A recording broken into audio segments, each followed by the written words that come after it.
айылда ушу чоң иш чара болуп атат. Анткени биздин мектепке дагы бир алтын уя, тактап айтканда билим ордосу ачылып кошулуп отурат. Сөзүмдүн башында дагы бир айтып коюучу нерсе, мурунку Карл Маркс, азыркы Аркпи Осмонов атындагы орто мектебинен, мурунку Кызыл Жол, азыркы Батыров мектебинен башка бардык билим берүү мекемелери бөлүнүп чыгып, же жаңыдан түзүлүп, учурда ал мектептер билим берүү тармагында татыктуу иш алып барышууда. Демек бүгүн жаңыдан иш алып баруу үстүндө турган Каримова Сүйүмкан атындагы окуу борборунда келечекте мыкты билим берүү мекемеси болот деген ишеничте турайлы. Өзүңүздөр көрүп болгондой, президентибиз да мына быйыл апрель айынан баштап мугалимдердин айлыгын көтөрүү менен билим берүүгө өзгөчө көңүл буруп жатат. Окуу борборунда негизги максаты окуучулардын билим сапатынын жогорулашына жакындан көмөк көрсөтүү. Тактап айтканда, Саатбек агай, жалпы республика тестилөөгө жана предметтик олимпиадага даярдоо, ошондой эле тил үйрөтүү курстары менен алектенүү, мындан сырткары жакынкы жылдары кесиптик билим берүүнү да колго алуу болуп саналат. Учурда окуу борбордо менталдык арифметика жана тез окуу ыкмасы курсу жана орус тилинен илимдер алып барып жатат. Менталдык арифметикадан биздин Абдрахманов Нуриевичке окуткан окуучулар жакында Бишкек шаарында өткөн республикалык сынакта 1-2, 3 орундарды камсыз кылып келишти. Эми туугандар, буга чейин өзүңүзгө маалым, бул имарат жаңыдан салынганы менен толук ишке киргенге мүмкүнчүлүк жок болчу. Мисалы эберектер менен жамдуу, сырткы жана ички жасалгылоо иштери, техникалык базаны чыңдоо жана башка иштер дээрлик өкмөттүн мойнуна жүктөлүп токтоп калган. А биздин айыл өкмөттүн бюджети чектелүү экени баарыбызга маалым. Мына ушундай кырдаалда билим берүүгө кол сунган, жакындан жардам берген өзүбүздүн айыл тургуну Абдымомунов Мырзамаматтын үй бүлөсү, тактап айтканда Каримова Сүйүмкан эжекенин балдары болду. Эжекенин артында калган балдары жаңыдан ачылган окуу борбордун алдына топан таш басуу, ички жана сырткы иштерин жасалгылоо, эмеректер менен жабдуу менен бүгүнкү күнгө чейин каржылык колдоого алып келе жатат. Кайсы гана тармак болбосун, ага ар тараптуу колдоо болбосо өнүкпөй турган анык. Биздин окуу борборго да кол сунган, колдоого алган Каримова Сүйүмкан эжекебиздин басып өткөн жолун жана балдарынын кылган эмгегин коомчулук эске алып, окуу борборго Каримова Сүйүмкан эженин ысымы ыйгарылып турат.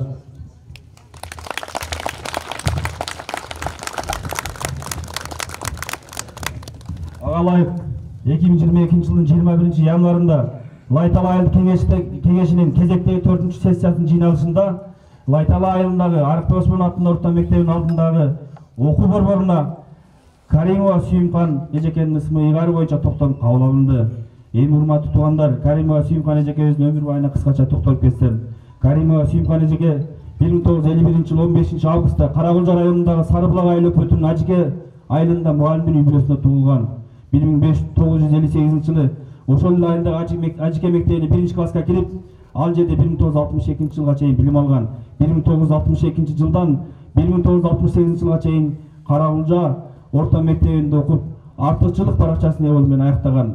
Билим алууну улантуу максатында 1969 жылы Ош шаардык айыл чарба техникумуна тапшырып, аны 1972 жылы артыкчылык диплому менен аяктаган. 1972 жылы Каракулжа районунун Лайтала айылынын тургуну Абдымомунов Мырзамаматка турмушка чыгып, бир кыз 4 ұлды болушкан. 1984 жылы жолдошу Мырзамамат 34 жашында күтүүсүздөн бул дүйнө менен кош айтышып, Сүйүмкан апабыз 32 жашында жаш балдарын жалгыз бой тарбиялап эрежеге жеткирди. Өзүнүн эмгек жолун 1982 жылдан 1994 жылга чейин Лайтала айылындагы балдар бакчасында эмгектенип, өзүнүн өмүрүн жаш жеткинчектерге талим тарбия берүүгө арнаган. Эл арасында өз орду бар, мээримдүү эне жана акылман аял катары балдарынын жана жакындарынын эсинде калды. 1994 жылдан 2020 жылга чейин балдарын ыйманы бийик, эмгекчил, берешен жана кайрымдуу кылып тарбиялоо менен ардактуу эс алууда болду. Ал 5 баланын мээримдүү апасы, 13 неберенин сүйкүмдүү энеси, 2 чеберенин чоң энеси. 2020 жылы 13 ноябрда Каримова Сүйүмкан эжекебиз мезгилсиз дүйнөдөн кайтты. Анын жаркын элеси туугандарынын, жакындарынын жана досторунун жүрөгүндө түбөлүккө сакталат. Жолдошунан эрте ажырап, оор күндөрдү башынан өткөрүп, турмуштун оор сынаасына чыдап, бир уул, бир кыз, 4 уулду тарбиялап өстүрдү. Эне баланы төлөгөндө биринчи эле элине ак кызмат кылсын, жакындарына күйүмдүү болсун деп жакшы ниет кылып эрежеге жеткирет эмеспи? Каримова Сүйүмкан эжекебиздин да изги тилеги бүгүн ишке ашып, балдары элине ак кызмат кылуу алдында турат. урматтуу жамаат, урматтуу эл журт, балдарын айрымдарыңдар, таанып алышыңыздар мүмкүн. Ушул жерде турат, Астыр эже, Автандыр ака, Эдис ака, Алик ака ушул ордуңуздан туруп койсоңуздар. Сиздер эми талап мына балдары бир кыз, 4 жыл. Ушулар окуу борборго салым кошот туугандар. Азыр бул 1 сом бериштен, окуу борбордо ушу балдар билим алсын. Ушул өзүнүн айында ушул ачылган окуу борборго салым кошот, салым кошуп отурат. Мындан кийин да мындай салымды токтотпой, керек болсо бир мектепке да бир чоң салым кошо турган инсандар экен туугандар. Ошондой жаш мезгилде эжекебиз ушу балдарды эрезеге жеткирип, өстүрүп, мына мөмөсүн берип атат. Ошол туугандарга ыраазычылык айтышыбыз керек. Дагы жол рахмат. Анда урматтуу туугандар, бүгүнкү аземди ачып берүү үчүн Каракулча райондук мамлекеттик администрациянын башчысынын биринчи орун басары Карымшаков Талант Тойчуевичке сөз берсек. Дагы бир эле саламатсыздар урматтуу туугандар. Балдар биздин келечегибиз дейт. Бул биз келечек муунга салган инвестиция деп бардык инвестициялардын эң жакшысы ушул балдарга салынган инвестиция болуп эсептелет.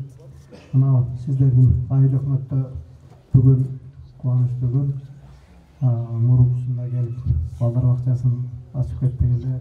Мына окуу борборун ачып атабыз. Бул биздин араб туугандар дагы бизге ушул ичине өнүксүн, өссүн, ушулардын балдары ушундай жерлерде тарбия алсын деп ушуга окшогон билим мекемелерин ичине иш менен камсыз болсун деп жанагындай швейный фабрика, нан бышыруучу цех ошого окшогондорду куруп берип атат. Ичине ыймандын жолуна түшүп өздөрүнүн ушул ыйман жолунда өздөрүн тазаласын деп мечиттерди куруп берип атат. Ушулар кичине азыраак оорусун, оору суркодон алысыраак болсун деп таза сууну куруп берип атат. Бул кишилерге дагы рахматын айтышыбыз керек. Андан сырткары ушунча көрүп атасыздар, мына зданиянын астын жаркыратып жасашып, ошол эженин атын коюп, бала чакасынын аркасында алган. Мына инвестиция деген ушул. Баланы, кызды ушул менин артымда калган туяк, менин атымды чыгарсын, менин атымды өчүрбөсүн деп баардыгыбыз ушундай тилек кылып тарбиялап өстүрөт экенбиз. Сиздерге рахмат. Ушул ата энеңиздердин тилегин орундатып, ошолордун ишеничин актап атканыңыздарга мен азыр угуп атам. Бул ичинде дагы компьютерлер бар, башкалары бар дейт. Биз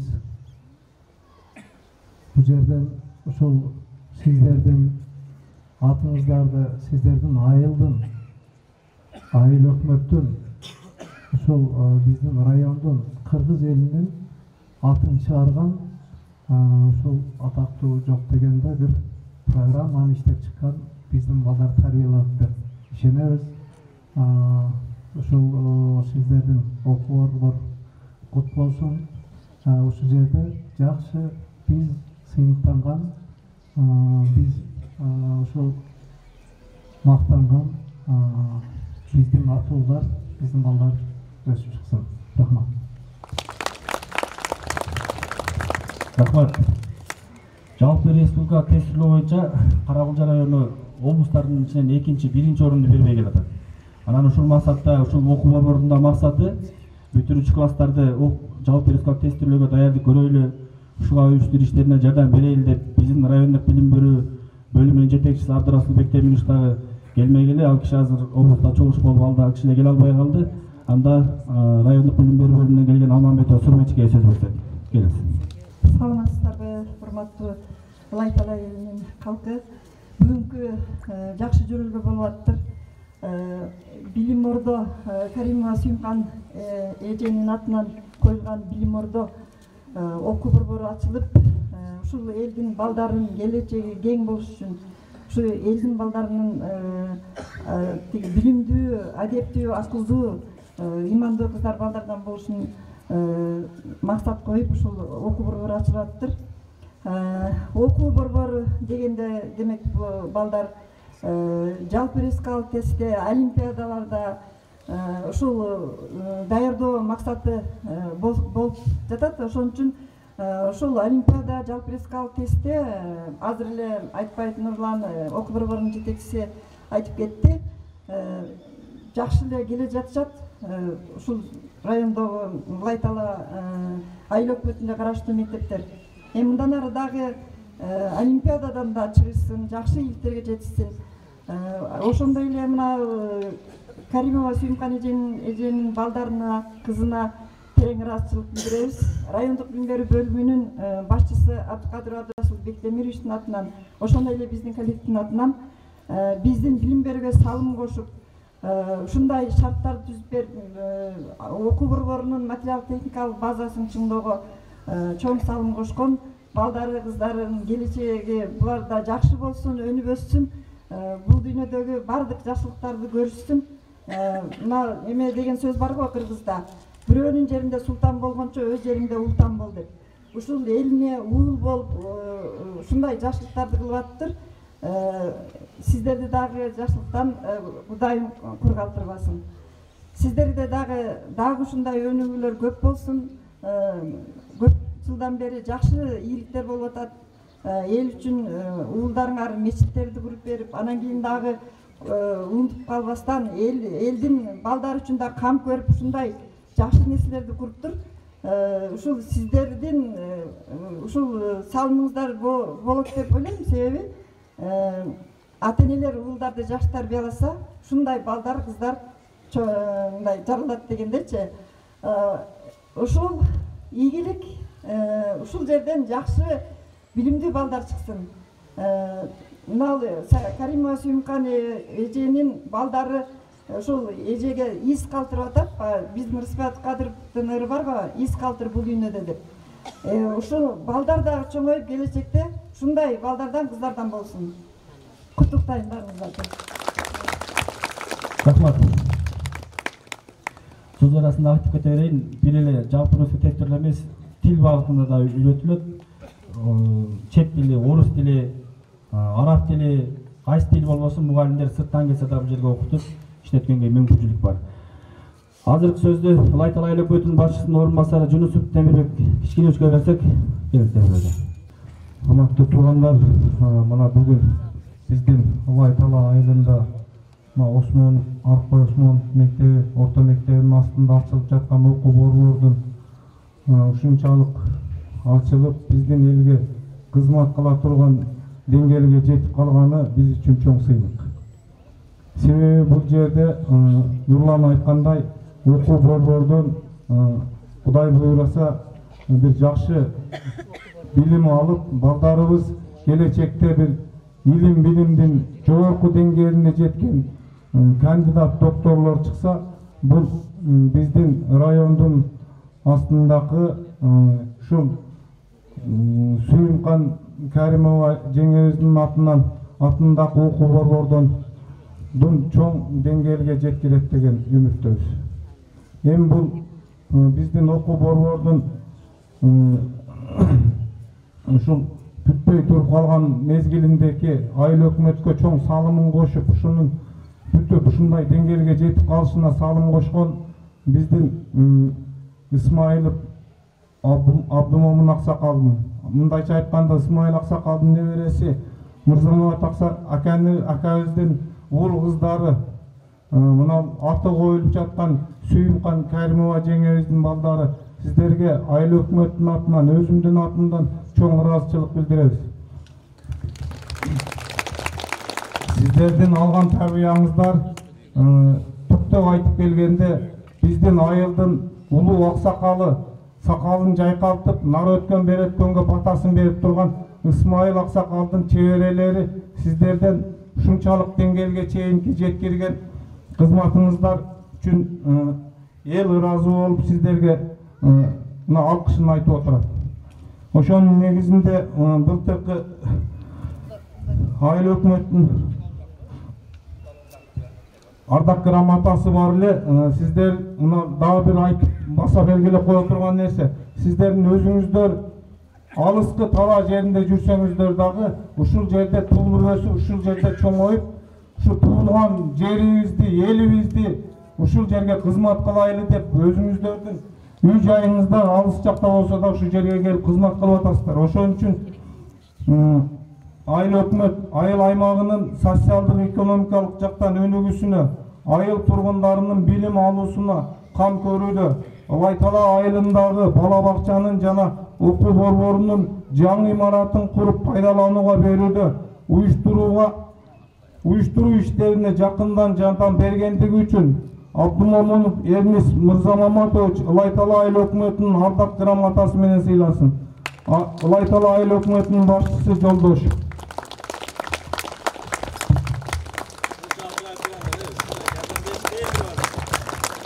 Бул грамота негизинде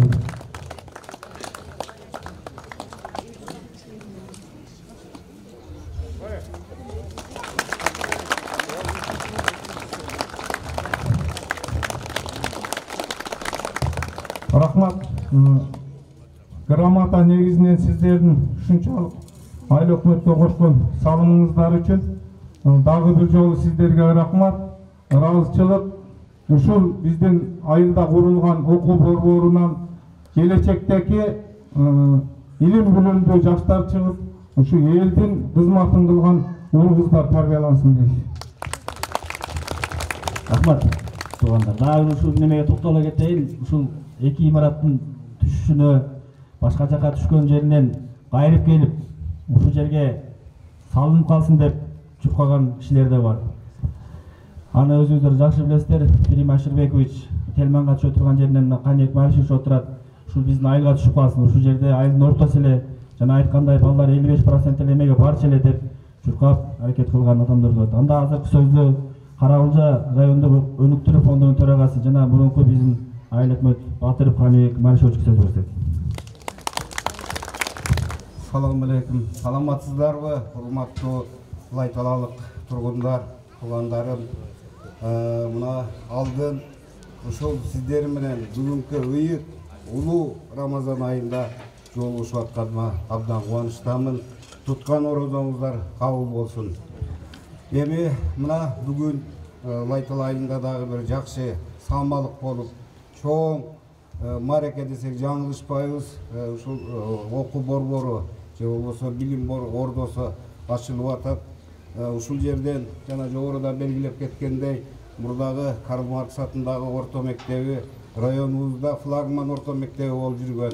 Эмне деген гана кыйын мугалимдер ушул жерде иштеп, эмне деген гана кыйын кишилер ушул мектептерде билим алып чыкканда, азыр айтып атат, бурда эми бул башында чет тилдерин гана окутуу деди эле. Азыр Нурлан айтып атат, жанагы кесипкөйлүүлүк, жанагы олимпиадага даярдоо боюнча дагы ушундай маселелер бар экен. Бул эң жакшы самалык. Биздин район тестиден жакшы болгон менен олимпиададан чыга албай келебиз да.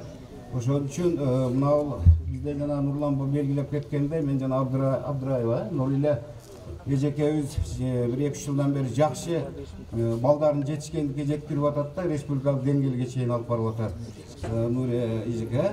Ошон үчүн ушул жерден мен толук ишенем, туугандар. Дагы билимдүү, илимдүү балдар чыгат деп эзелтен кыргыз элинде айтылып келген го. Билеги жоон бирди жыгат, билими күчтүү миңди жыгат дегендей, азыр замандын талабы ушундай болуп атабы. Биздин жаштардын көпчүлүгү чет мамлекеттерге, Россия мамлекеттерине, Европа мамлекеттерине, араб өлкөлөрүнө, Кытай мамлекеттерине барып, өздөрүнүн турмушун улап ошол жерден иштеп келип атышат. Ал жакка барганда тилди билбесе өтө оор экен. Бул жерден араб тилин үйрөнсө, Кытай тилин үйрөнсө, орус тилин үйрөнсө, англис тилин үйрөнсө, ал жакка барганда мындай оңой ишин жөндөп кеткенге жакшы мүмкүнчүлүктөр түзүлүп атыптыр биздин жаштарга. Анан эми бул жерден жана айткандай, урматтуу туугандар, эми баягы алабуштун атынан дегендей, бул жердин биринчи түптөлүшүнө мурдагы депутатыбыз Асылбек Шариповичтин салымы чоң. Ошол киши келип, мына комплекс деп коет экенбиз, мына детсад, ушул окуу борбору, мына мечитти 100 квадрат метрге чоңойтулуп, кыйла жакшы болуп калды, аксакалдар отурасыздар, астын теплый пол кылып, мечитти чоңойтуп, кыйла жакшы шарттарды түзүп берди. Мына бала бакчабыз, мына мектептин бир канатында отурчу эле, буякты чоңойтуп, бул жака кылып беришти.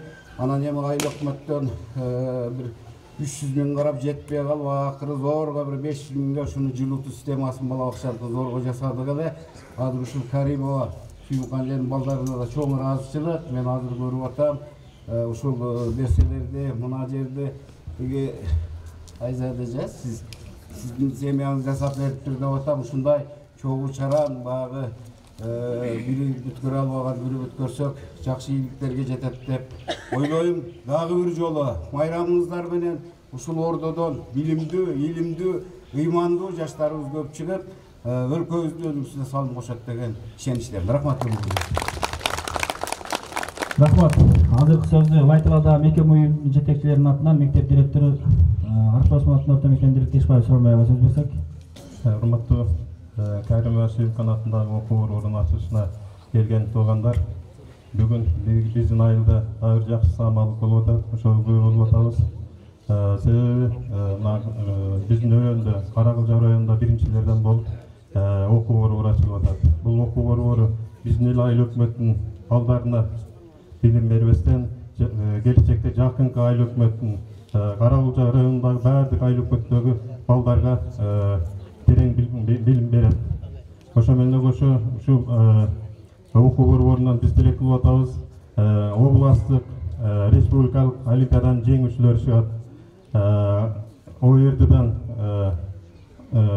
алтын тамга, алтын сертификаттын ээси чыгат деген тилек жакшы ой максаттарды коюп атабыз. Эми бул жана жогорудагылар сөз айтып кетти сөзүндө.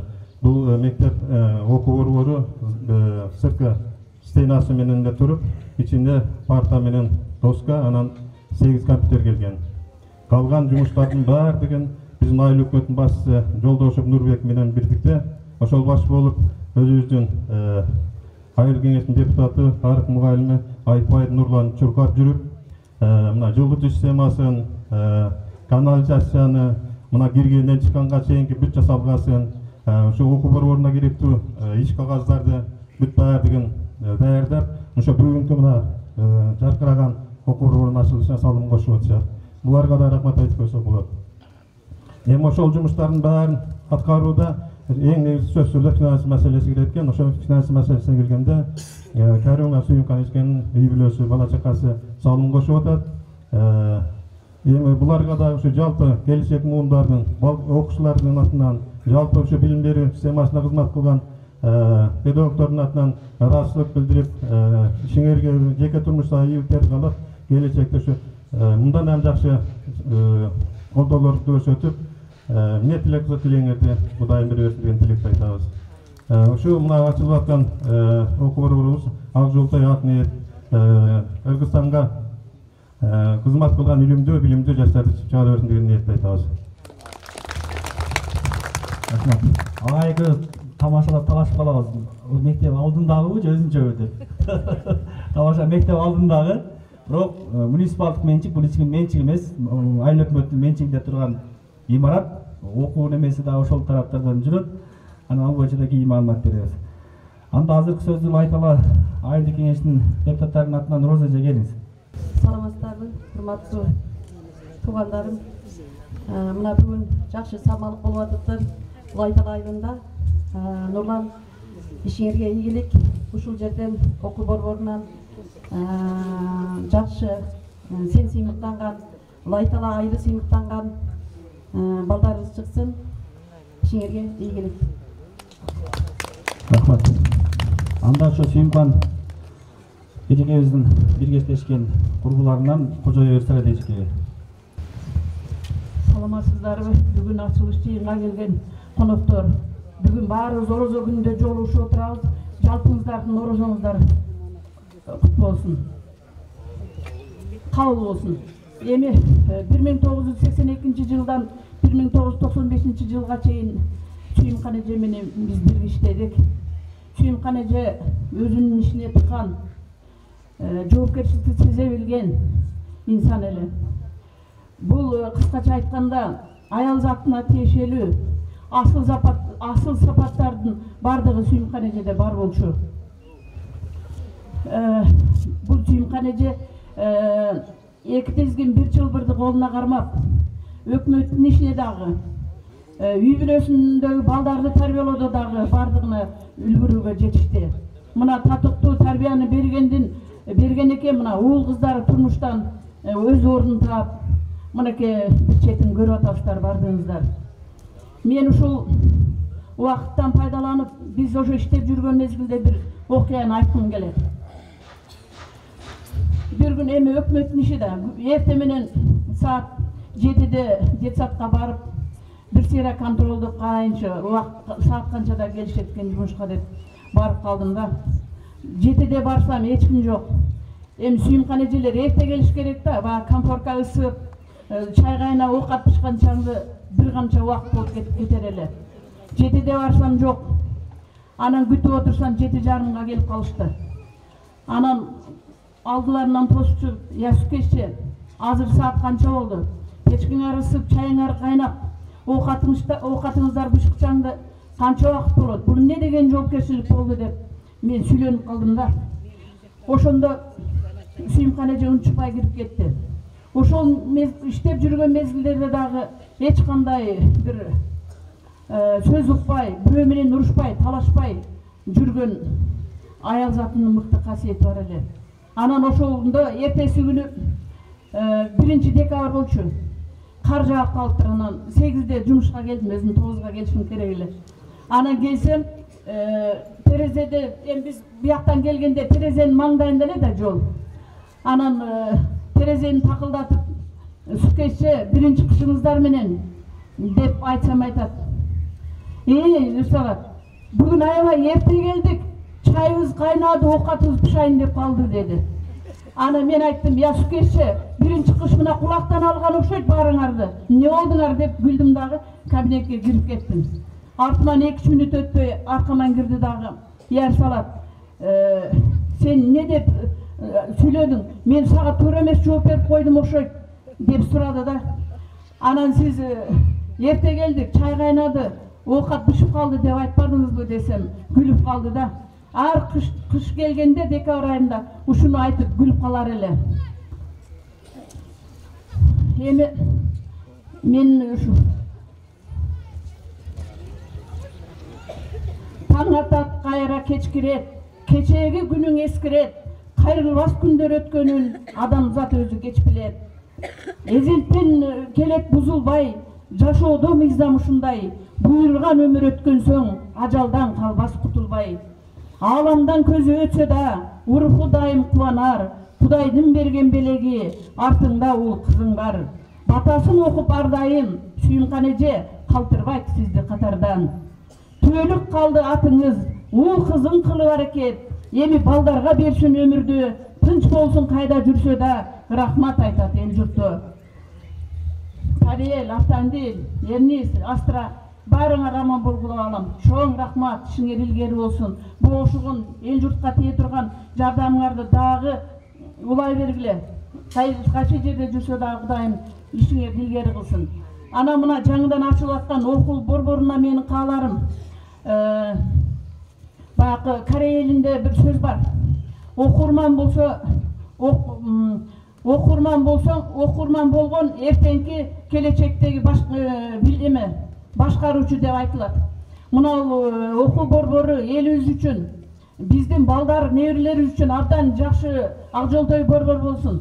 Ушул жерден балдарыбыздын фундаменти коюлуп, келечекте элди башкарган, журтту башкарган, элин ойлонбой бага турган жакшы илимпоз балдар чыга берсин. Атына заты жарашып, Сүйүмкан эженин аты коюлуп атат, балдары да ошол затына жараша илимдүү балдар чыксын демекмин. Рахмат. Рахмат. Тарел келип коесуңбу? Конверт бар экен. Рахмат чоң. Анда туугандардын атынан Абдымомун Акылбек акасын десек, келиңиз. Ресторанда сөз берилбейт экен, ошон үчүн сөздү бүтүрүп алайын деп атабыз. Assalamu alaikum жалпы туғандар. Мен ушул Каримова Сүйүмкандын эң чоң кайнысы болом. Бизде мына ар бир баржында жазсам, өрдөктүн өзү көктө болсо дагы көзү көлдө болот дейт экен. Мен да ушул жерден тарбия алып ушул жерден окуп өскөн баламын. Баарыбыз көпчүлүк өстүк. Бирок ушул жерге мына азыр биз окуу борборун ачтык туурабы? Ошол окуу борборун ачып ушундай эмгектенген кызматкер жеңебиздин атына коюлгандыгына мен аябай сыймыктанамын. Ошончолук инвестиция кылып ушул жерди өркүндөткөн укаларыма, карындашыма дагы сыймыктанамын. Анда азыркы сөзү бүт туугандардын атынан Каримова Гүлайым эчке сөз берсек. Келиңиз. Урматтуу, мына жерде жалпы чогулган жалпы аксакалдар, бул жерде айыл өкмөттүн жалпы мүчөлөрү арбаңыздар. Орозоңор кабыл болсун. Орозо дайыма эсен болуп, мындай орозонун неченин өтүп көрүңүздөр. Биз бүгүн келип отурабыз.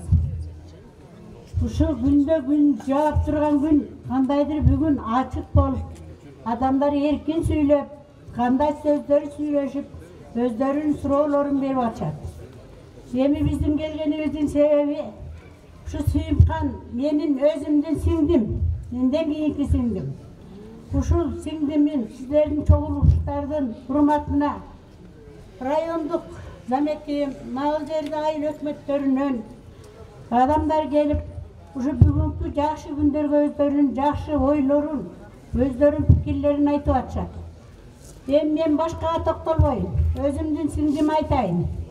Сиңдим ушул Мамаштын небереси болгон. Буякта Исмайылдын небереси. Куда кааласа Мырзабек менен Сүйүмкандын балдары ушундай салым кошуп, өздөрү ниет кылып, апасын урматтап ушундай борборду ачып бериптир. Ушул балдарды тарбиялоодо менин сиңдим Сүйүмкан эмес, атасы Мырза Маматтын дагы буларда салымы чоң. Буларды чоңойткон, багып өстүргөн буларды. Ушундай акыл эстүү балдар болушуна атасы менен энесинин экөөнүн тең салымы бар. Менин сиңдим да ушул жерде өзү башынан эле бая кимдер кыргызча айтмакчы, келмеси оозунда дегендей болуп, ушундай адептүү, кайерде болсо да адептүү, ыймандуу, ушу балдарды эмес, эл журтту, туугандарды дагы түз жолго салган инсан эле. Ошол сиңдим ушундай балдарды тарбиялаптыр. Бир кыз 4 уулду тарбиялаптыр. 4 уулу башталышы ушул жерден билим алышты. Ушул жерден билим алып, ушул жерден жакшы тарбияны алышты. Ошондон кийин заманга жараша булар дагы дүйнөнүн бурлуң бурчтарында жүрүшөт.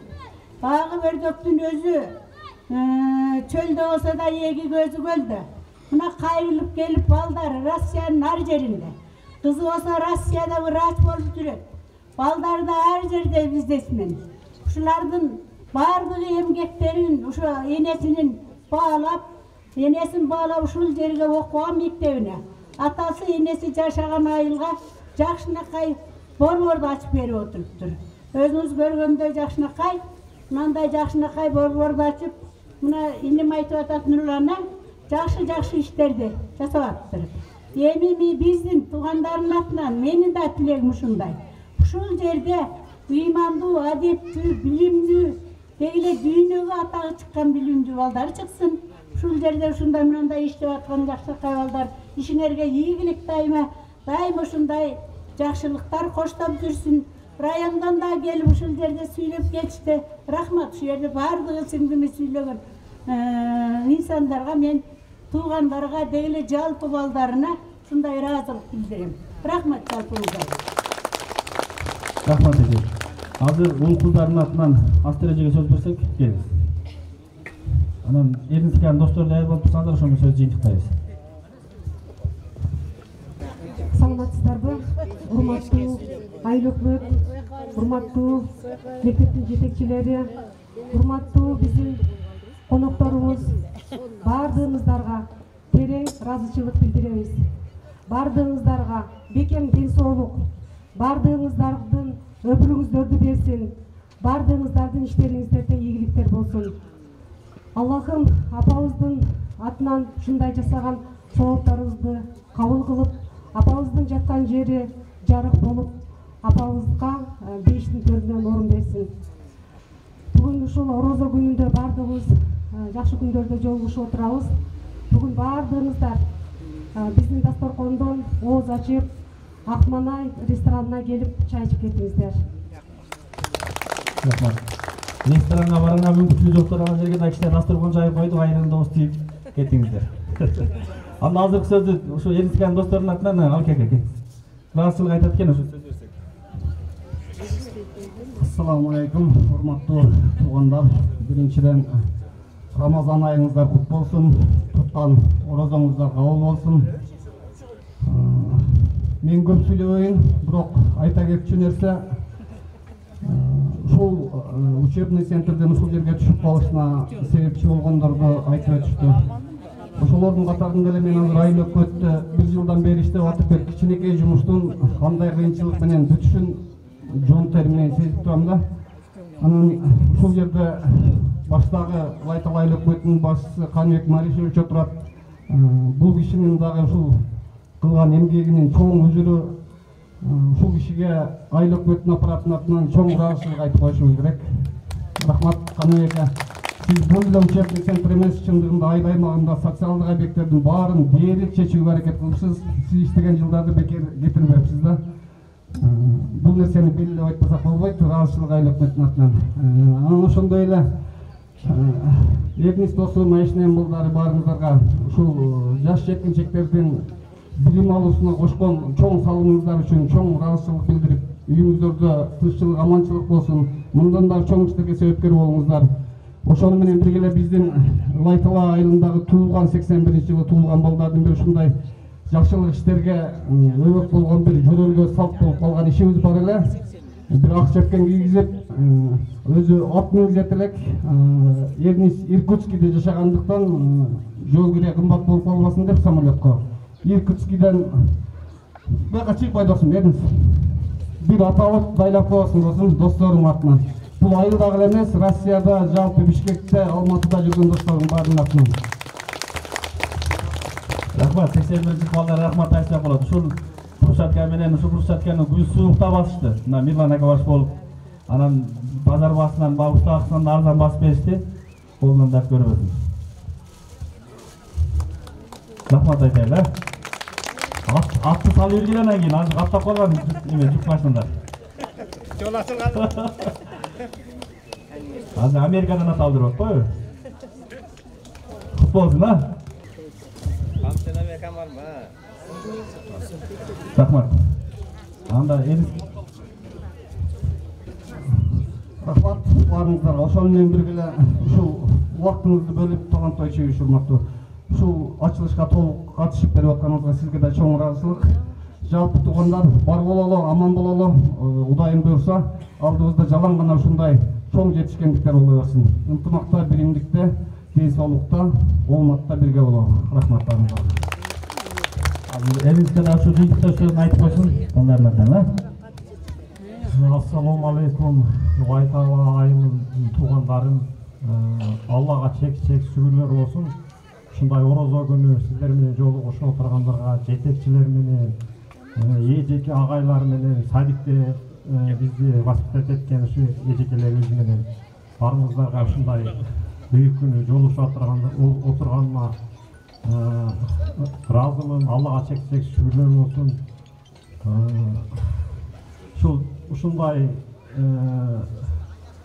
апамдын атын коюп, ушинтип сиздердин үгүтүңүздөр менен койгонго сиздерге чоң ыраазымын. Чоң рахмат. Рахмат. Дагы жолу ушу Каримова Симпанчикенин балдарына дагы жолу ыраазычылык айтабыз. Бир үй-бүлөдөн 5 баланы тең мындай тарбиялап, баарын эл журтуна кызмат кылып чоңойтуш кыйын, баарлыгы эле эненин колунан келе бербейт. Ошол себептен ошо Симпан эжебиздин дагы жаткан жери жайлуу болсун. Мен ойлойм бүгүн арба бир оодарылып алды дейм. Анан Кудай кааласа Наталья лекалар менен сүйлөшүп атабыз. Мындан аркы колдоонун дагы улам тандап атат. Себеби окуу борбордун максаты чоң. Алдыда дагы көп план иштер бар, ошондойдо да чогуу иш алып барабыз деген ойдомун. Анда акыркы бата берүү рәсимине келсек, Куман ака келиңиз. Биздин айылдын имамы Куман ака ушу ыраазычылык айтып, анан бата берип койсо. Bismillah, elhamdülillah, assalatu vesselamu ala Rasulillah. Aval Allah Teala'ga özüne çeksiz şükürler bolgan bolsun. Bizdin ailımızga şunday bir acayip gelecekte bardığımızga bir gerekli olgan ıyık jana uluk jaydın açış azemini kılatkandığını. Muna uşul uluk jайды açıp atkandarga, begele şuga kömök körsetkenderge, finansı, akılıyı bardığın Allah Teala özü razı bolgan bolsun. Peygamberimizin hadisinde gelet, her bir insan beşikten te kabrıga çeyin ilim alışlık mildettir. Muna şul jaydan ilahim, şul jaydan bir imandu eline, jurtuna hizmet kılgan imandu, ilimdü ul kızlar çıkıp algan ilimlerini eli jurtun önü ösüğüne imandu yaşıyor keçirişine salımı koşkan insanlar içerisinde Allah Teala nasip etken bolsun. Allah'ım uşul kömök körsetip uşul jayda şunday uluk jayda salgandarga Allah Teala kanday tilekleri olgan bolsa Allah Teala özü orundatıp tilek maksatların bergen bolsun Allah Teala. Bul dünya salını kaşı eken, bul dünya egin zar eken, uşul yerden algan ilimler baldardan algan acıların jakşılıklarının acıların teң ortak ola turgan gün gelet, teң ortak ola turgan jay gelet. Allah Teala şondan bardığınızdaga nasip etken bolsun. İlahim uşul jayыбызды Allah Teala ак жолтой кылган болсун. Eli jurtubuzdu Allah Teala ardayım ынтымакта биримдикте болгон болсун. Кыргызстаныбыз өнүп өсүп, ыймандуу жашайбыз. Ар бирибиздин бул ыйык айларда туtup аткан розаларыбызды кылып аткан бардык амал ибадаттарыбызды Allah Teala кабыл кылган болсун. Рахмат яратылган. Subhana rabbika rabbil izzati amma yasifun. وسلام على المرسلين والحمد لله رب العالمين يا أرحم الراحمين يا ذا الجلال والإكرام. Allah'ım şu ayeti kerimeden gelgen hasıl bolgan savaplardı. Buna bugün özüngün bir uluk, ıyık, geleceğe keng bolgan jayga koyup atkan şu marhuma ecevizдің uruklarına Allah'ım özün jetkir. Uluk aylardan hurmatına dualarınızı kabul kılıp, ecevizдің Allah Teala ahiretine abat kılıp, jatkan jeren cennet bakçılarından kılıp. Allah'ım özüngün sayaların şu ecevizde şunçalık dengelde maktub etti. Allah'ım ahirette özüngün, peygamberlerden, feriştelerden maktubasını tatıp insanlar oldu. Jatkan jeren cennet bakçılarından bir rahmet ya erhamallah. Rahmat, hurmat tuğanlar az içim işçara etmey жоқ. Талантбек Тойчевич, Турмеже, барыңыздарга келтиргениңер үчүн рахмат. Кане эле. Az bu lenta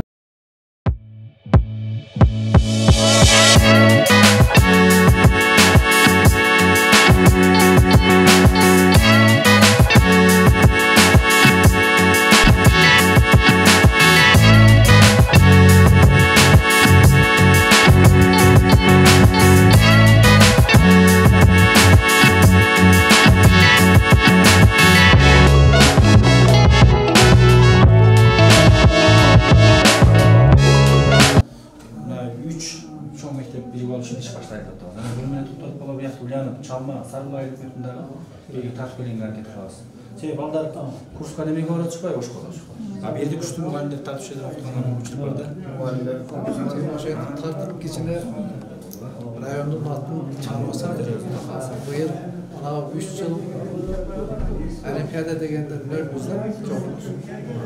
Быйылкы жылы мактанып областтан чыктык дегенде республикадан дагы жок. Алай чыгып атат, өзгөн чыгып атат. Окат жылда чыгат. Алардан биздин дебиз. Бизде деле ошондой эле болсо. Бизде ондон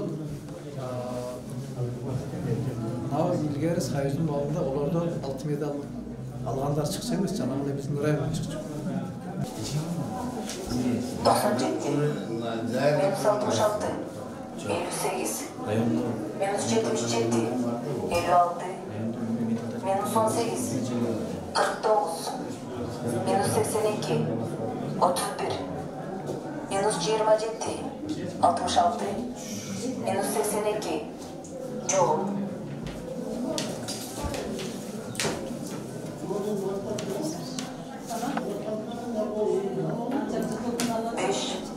Kalagan yerden tema koysanız болады da. Kalagan tema. Bular azır birazından orta dengeli koydum. Köydü, tamır içinden çıkarу olup, mına жерде azır 4 okuçum büttü, bir sertifikat alır buyursa. Dağı 2 okuçu bütöyin dep tur.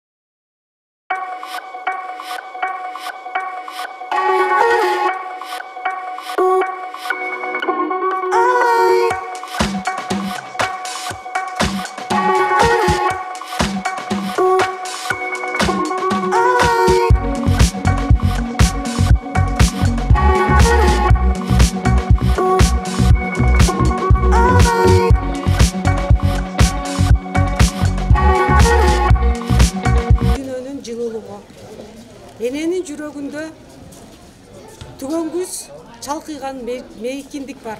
Ал мейкиндикте түгөнгүз сүйүү жашайт. Ал мейкиндикте ар дайым кечиримдүүлүк табылат.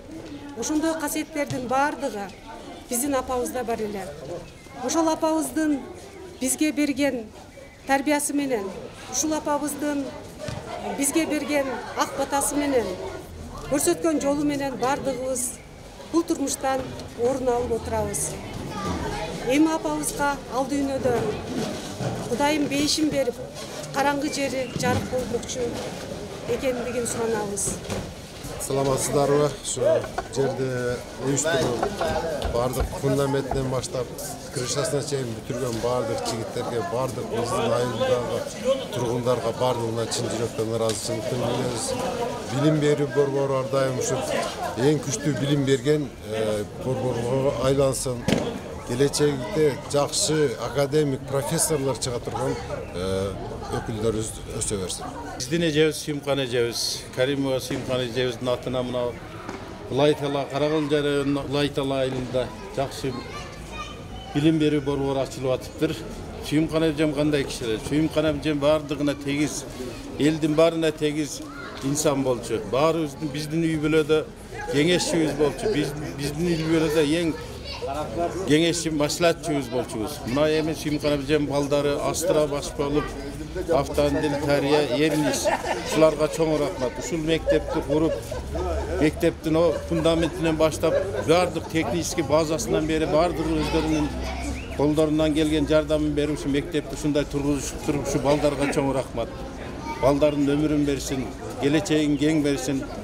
Ушул Сүйүмкан эжем туугандарына баардыгыбыз ыраазычылык билдиребиз. Ушундай мектептер балдардын келечегине өркүндөп өсө берсин. Ушул жерден окуучулар билим алып жогорулай берсин. Чоң рахмат. Улуу урматтуу мына айылдын туугундары, ушу биз жакшы апабыздын атынан мындай окуу борборун ачышына көп болуп отурасыздар. Ушул окуу борбору жакшы окуу борборлордон болсун. Ийгиликтүү, жакшы ушул жерден менмин деген жакшы биздин болочоктогу муундагы жакшы окуучулар бүтсүн. Ушул биздин Кыргызстандын элине, жерине керектүү менмин деген жакшы инсандардын чыгышына ушу биздин борбор неме болот. Себепкер болсун. Бул абжеме бир жакшы баа берип койду. Курманжандаткан экиси деп койсок болот да. Анда бул кыздар тарбиялап, ушундай жакшы нерселерди уюштуруп, дагы мына жакшы нерселерди уюштуруп берсин. Ошо иштерине ийгилик, өлөлөрүнө.